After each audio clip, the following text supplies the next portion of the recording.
not let the fear narrative get to us, appreciate sexuality for what it is, and to put those things aside and turn inward so that we can find our way back up to our higher chakras so that we can experience the heavens in our reality.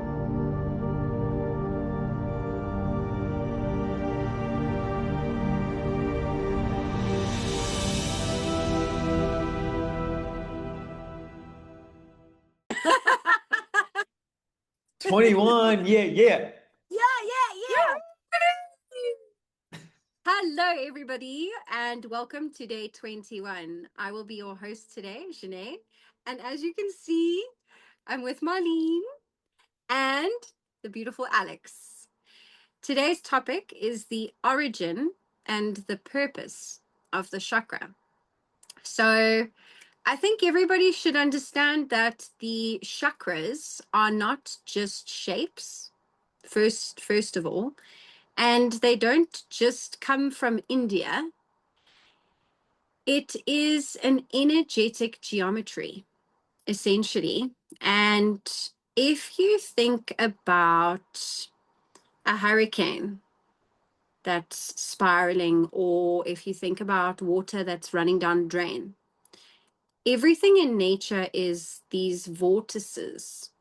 And our chakras essentially are vortices that spirit puts energy into the matter, which is us.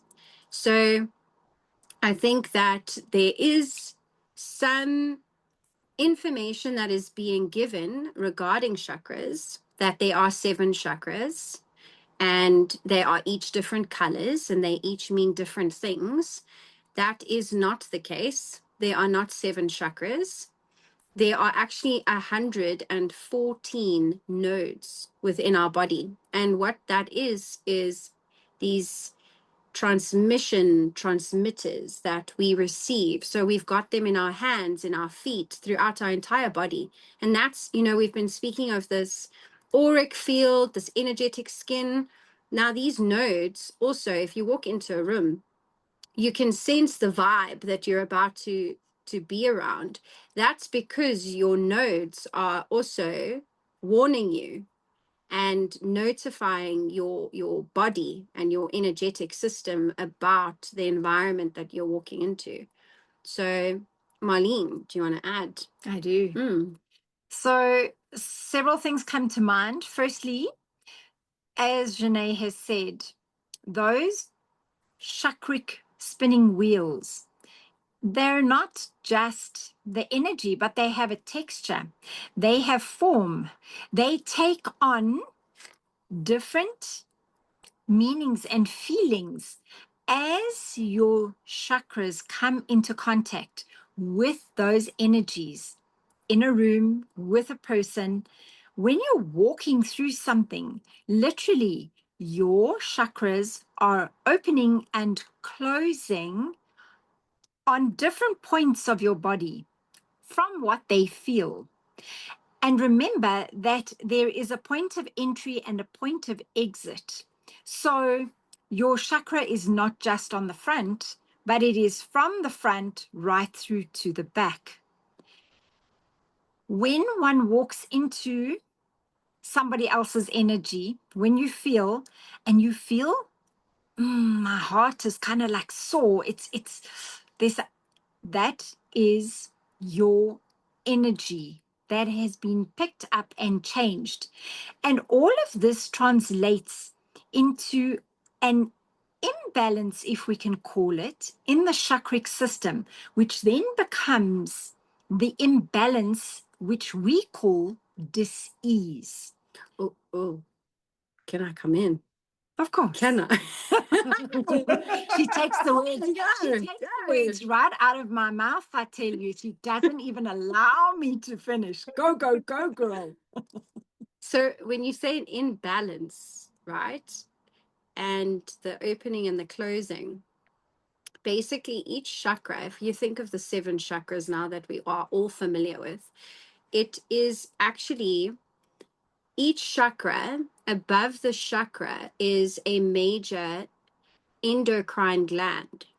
So the root chakra has got your adrenal gland, which is responsible for your stress and your that survival mode that you're in. Then you've got your solar plexus, which is your pancreas, and that's responsible for your energy, it's your digestion.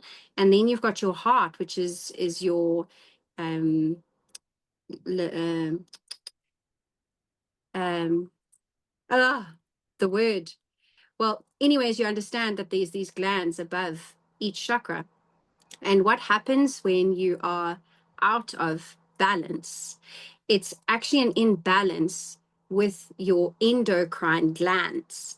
And what that means is, if you take an example like your root chakra, if you are leaking out energy through your root chakra, what's happening is your body's pumping cortisol, so that's stress hormone. So you're actually you're causing this imbalance, and you're actually poisoning your body. That's essentially what's happening. So you have these blocks that happen within the chakras, but it's got so much more to do with the term chakra itself. Yes, Alex. Yes. Okay. So first, I have to say that I really hope our viewers are getting as much out of these podcasts as I am.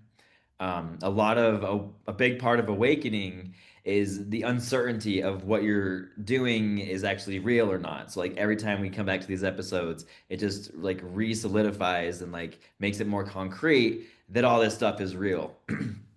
And I want to speak on a little bit about the activate, like the opening and closing of chakras, and mention so that the word chakra actually means like wheel or disc. So like it creates like that circular motion, right?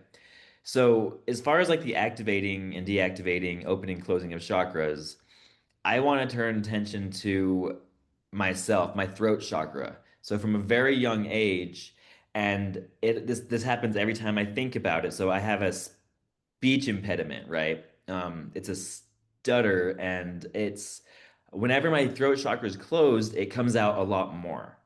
But when I'm in alignment and it feels open and fluid, it doesn't happen so much. And of course, the word that makes me stutter the most is the word stutter. It's such a cruel joke. Um, but that's just proof that like there's some trauma that I need to work through to help further open that chakra so it aligns and I feel more clear and open. Can you guys tell us anything about how, because I've also heard that chakras have different, like the lower chakras are more connected to like the 3D, and the higher chakras, like the throat, third eye, crown, and is that the soul chakra? Is that the one that's called on the top? Those ones are more connected to the higher realms, while the lower ones are connecting us to like the three dimension and the earth realm, and the heart is like the center. It's like the balance between the two. Can you enlighten us on those? So the Kundalini energy in your spine, basically, as you're moving that Kundalini energy from the coccyx up your back on, and when it reaches the top part and it goes through into your crown chakra, that's when the yogis say that you have a moment of enlightenment. And the more that you can work your energy through all of those chakras, the more open and the more connected you are to all that is. And the all that is within as well as without. So, yes, it's exactly that. When you talk about the bottom chakric system being connected to the earth, and that is where 3D life and everything in it tries to keep us stuck, rooted, where we are not always able to move to the heart, the throat, and the more spiritual levels. So, the more one actually works on shifting your energy, on feeling more connected to the earth and to releasing and doing all of the things that we've already been talking about within our energetic system, the more that your energy is flowing up. And basically what you want to be is be a conduit from your soul star chakra right down through into the earth star chakra, which is then connected directly to Mother Earth, to Gaia, Pachamama. That is why we are here, and that is how we are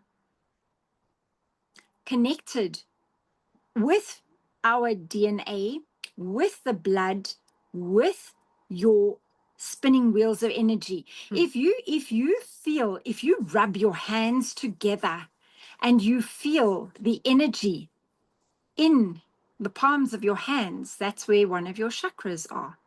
You can start to play with the energy. That is actually how you start to feel all your chakric points. And the more sensitive you become, you know within yourself how to find your imbalances. Actually, you start to, again, it's this training.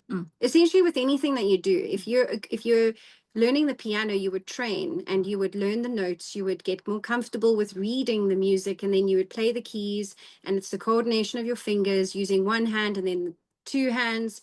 So everything is training, and it's not something that you acquire immediately.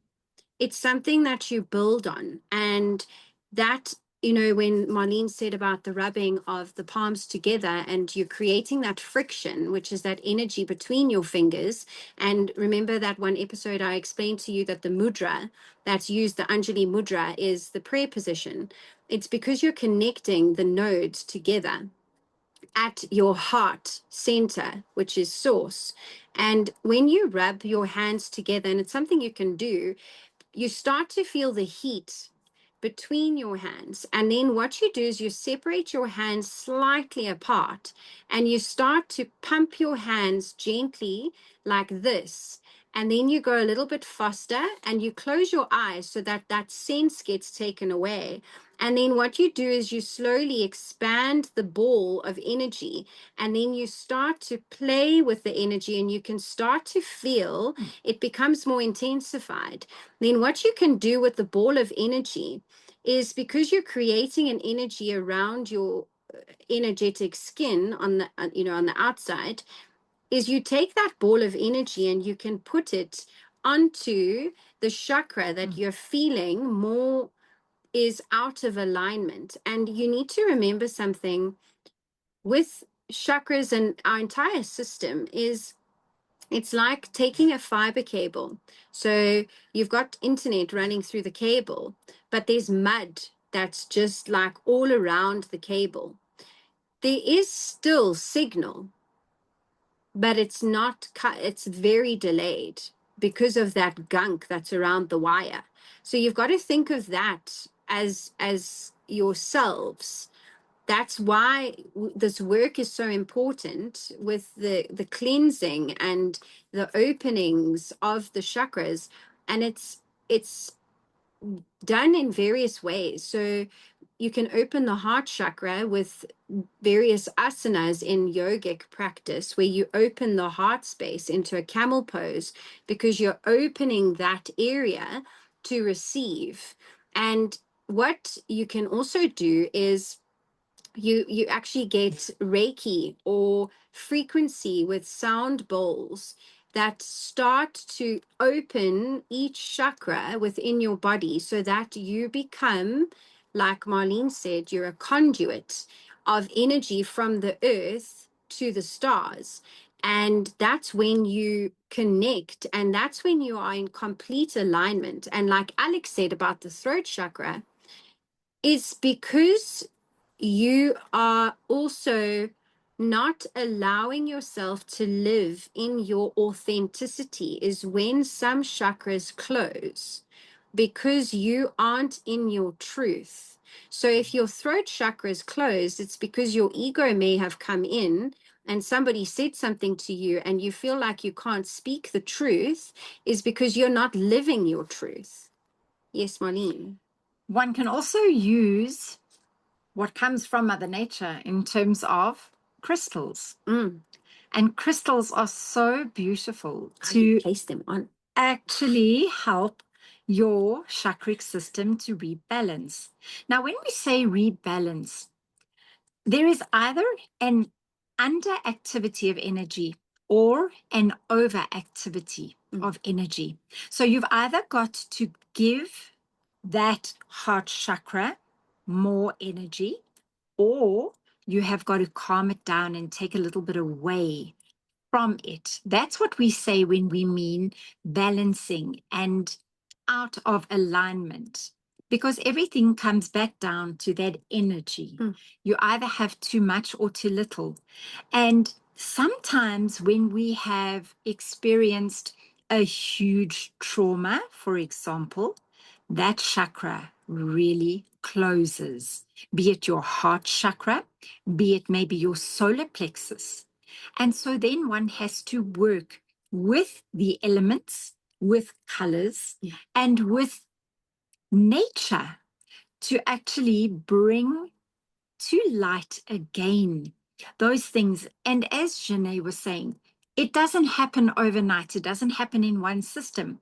You would then go to somebody like Alex and do hypnosis, because some things are buried so deep, perhaps with that trauma, that the system and even your mental, your third eye shuts down. And then you have to have a complete, almost closing, and somebody else intervenes and assists in that process as well. So there are very many ways to work with one's chakric system. Alex. So I do want to mention that when you're talking about rubbing your hands together and like creating that ball of energy, when I first learned how to do that, that blew my mind because it was proof to me that energy is real. And so you do have chakras in your hands, and there's like a positive charge and a negative charge. And if you rub them together, you literally can feel energy in the middle, almost like it's repelling your hands away. And if you do play with it, like it feels like over like I don't know, like 5, 10 minutes, it'll feel like there's like a cylinder of energy in the middle of your hands, right? And then if you imagine a color to them, different colors have different attributes. And you can actually like form a little ball. You can send healing energy out if you want, or you can put it directly back into yourself. One thing that you mentioned about the higher chakras, kind of connected this to the real world that we're in, where so much of our focus as people is directed towards lower vibrational things. Like they want to keep us in fear, to keep us in our survival mode. There's like women being objectified all over the place. It keeps us in our like low vibrational sexual energy chakra, when sex is very sacred and a very beautiful thing. But when it's proposed the way that it is in mainstream media with pornography, it just takes all this sacredness away from sexuality. So it's important for us to not let the fear narrative get to us, appreciate sexuality for what it is, and to put those things aside and turn inward so that we can find our way back up to our higher chakras so that we can experience the heavens in our reality. Yes, Janae.